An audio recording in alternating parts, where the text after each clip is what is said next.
नमस्ते, भारत माता की जय। आप सब लोगों का हमारे इस नए चैनल पर हार्दिक स्वागत है। हम इस नए चैनल पर लेके आ रहे हैं उन अनसंग हीरोज़ की कहानियाँ और किस्से, शायद जिन्हें आज़ादी के इतिहास के पन्नों से मिटा दिया गया, क्योंकि वह किसी भी राजनीतिक पार्टी की विचारधारा में फिट नहीं बैठते थे। आज बात होगी आज़ादी के एक ऐसे महानायक की जो जेल में अक्सर एक गज़ल गुनगुनाया करते थे। वो गज़ल थी, मैं बंदा हिंद वालों का हूँ, है हिंदुस्तान मेरा, मैं हिंदी ठेठ, हिंदी जात, हिंदी नाम है हिंदी, यही मजहब, यही फ़िरका, यही खानदान मेरा। एक ऐसा योद्धा, एक ऐसा शूरवीर जो मात्र 17-18 वर्ष की आयु में अमेरिका जाता है और वहाँ जाकर लाला हरदयाल सिंह के विचारों से प्रभावित होकर अंग्रेज़ों की छावनियों को लूटने की योजना बनाता है। अमेरिका में रहते हुए हवाई जहाज चलाना सीखता है और भारत वापस आता है। विस्तृत रूप से कहानी की शुरुआत होती है तारीख 24 मई 1896 में लुधियाना जिला के गांव सरावा में सरदार मंगल सिंह और बीबी साहिब कौर के घर एक नन्हे बच्चे का जन्म होता है। बच्चे का नाम सरदार करतार सिंह सराभा रखा जाता है। वही सरदार करतार सिंह सराभा जिसकी फ़ोटो भगत सिंह अपनी जेब में रखते थे। सरदार करतार सिंह सराभा अपनी आरंभिक शिक्षा अपने गांव में ही रहकर पूरी करते हैं और आगे 8वीं तक की शिक्षा मालवा खालसा स्कूल लुधियाना से प्राप्त करते हैं। जब वह 8 वर्ष के थे उसी समय उनके पिताजी का देहांत हो जाता है। उनका लालन पोषण उनके दादाजी द्वारा किया जाता है। उनके दादाजी अपने पोते को बहुत बड़ा अफसर बनाना चाहते थे, परंतु पोते और नीति निर्धारक ने कुछ और ही तय कर रखा था। इसके बाद वह अपनी आगे की पढ़ाई के लिए अपने चाचा जी के पास चले जाते हैं। उनके चाचा जी उड़ीसा के कटक शहर में सरकारी डॉक्टर की नौकरी कर रहे थे। रेवन शाह यूनिवर्सिटी में करतार सिंह सराभा अपनी 10वीं तक की पढ़ाई पूरी करते हैं।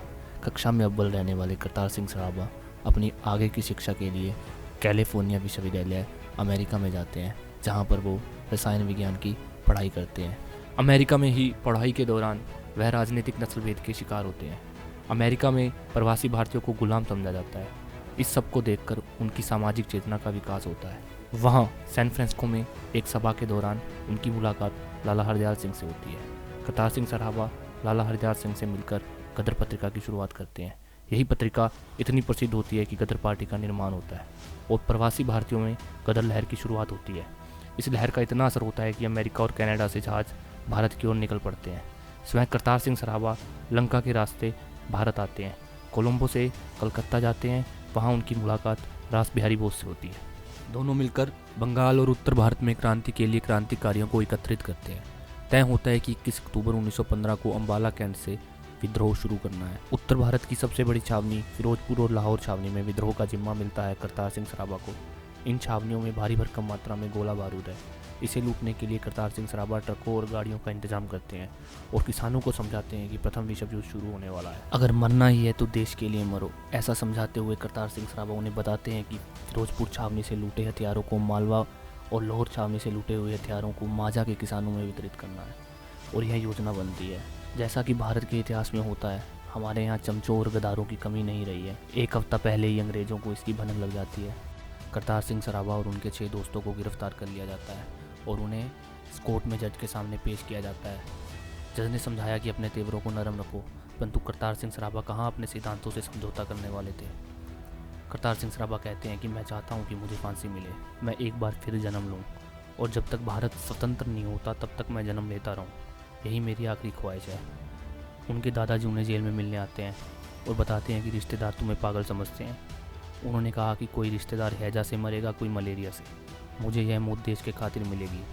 ऐसी किस्मत उनकी कहाँ। तारीख 16 नवंबर 1915 को करतार सिंह सराभा व उनके 6 साथियों को फांसी दे दी जाती है। इस प्रकार एक महानायक, एक अनसंग हीरो अमर शहीदी को प्राप्त करते हैं। इतिहास के पन्नों में ऐसे अनेक क्रांतिकारी एवं योद्धाओं को सिर्फ बगावती और बागी कहकर प्रस्तुत किया गया। आज़ादी के 70 वर्षों तक हम ऐसे हीरों के साथ न्याय नहीं कर सके। अगर आपको हमारी यह पहल अच्छी लगती है तो कृपा करके हमारे चैनल को लाइक, सब्सक्राइब एवं शेयर करें। आगे हम इसी प्रकार की अनसंग हीरोज़ की वीडियो के साथ आपके सामने प्रस्तुत होंगे। जय हिंद, जय भारत।